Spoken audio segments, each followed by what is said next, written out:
there's an unidentified flying object.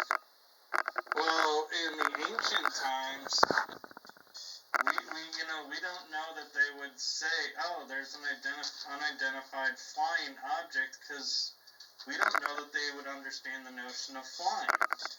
So when they say chariots are in the sky, I sit there and I go, okay, so they see a vehicle in the sky. That's a UFO.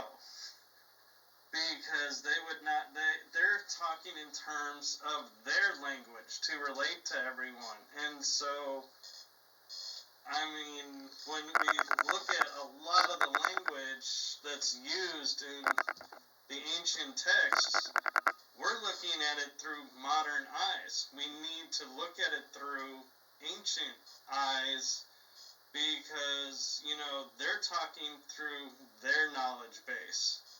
We're reading it through our knowledge base. So I think that's where a lot of translations get messed up as well, because there's we now understand this means this.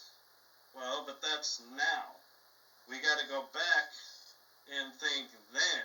And so, in all the stories, when we hear of, objects flying through the sky on fire, well, that could be engines, on the back of a UFO, or it could be the result of a battle, and a ship is on fire, literally, about to crash or explode, and they saw it, and so that's, one thing that I like to look at, and what I find interesting as well is every time in our history we reach a point to where we're going to make a major breakthrough, something knocks us back.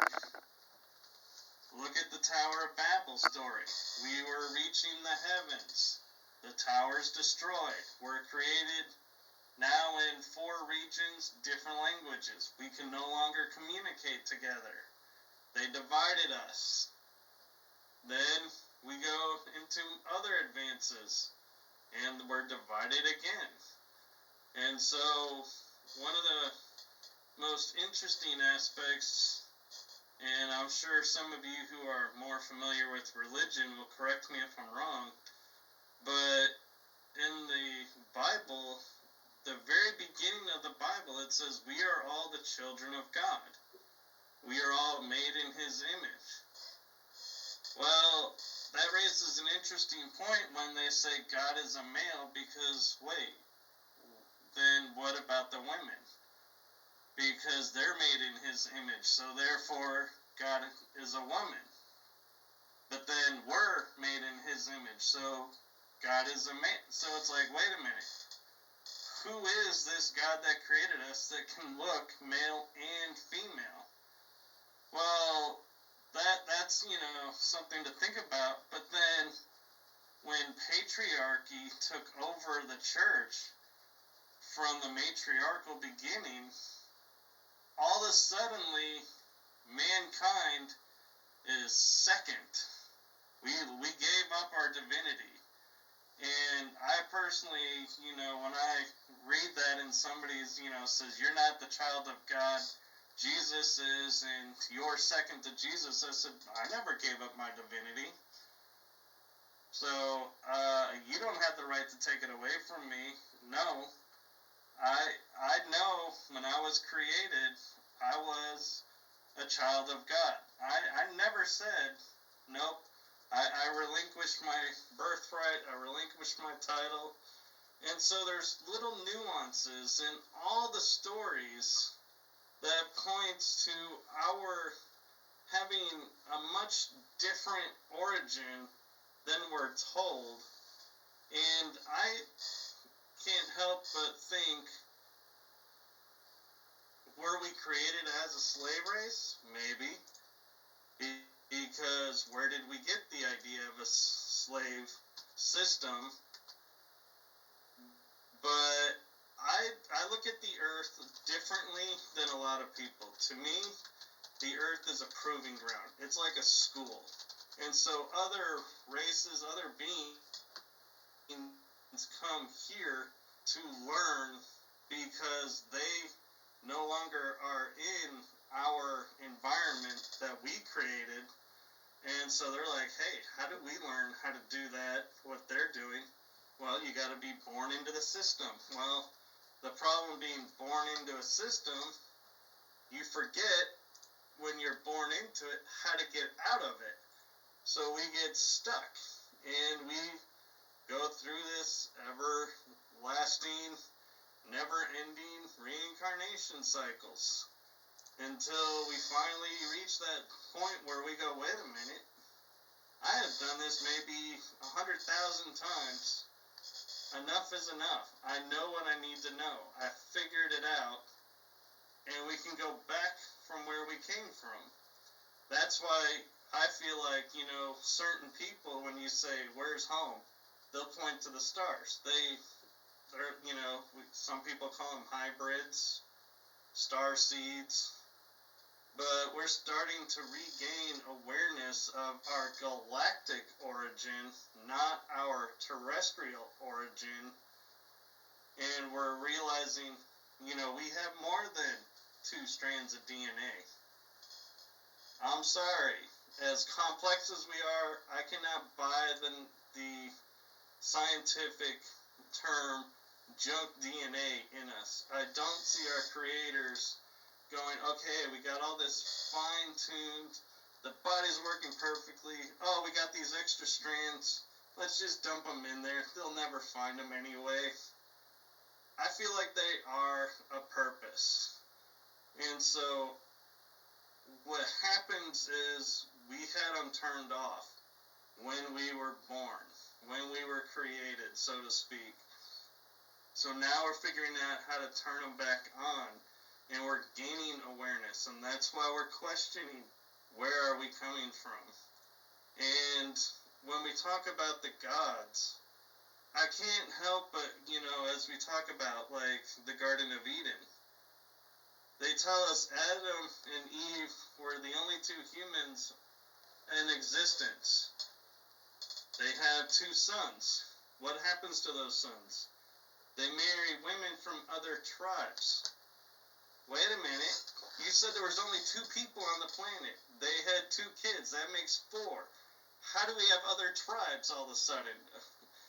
And so that's where I feel like the ancient aliens theories and the Anunnaki and everything takes foothold is because it's starting to answer those little nuances that nobody paid attention to and going, wait, if there are other tribes, then there's other races and other people here.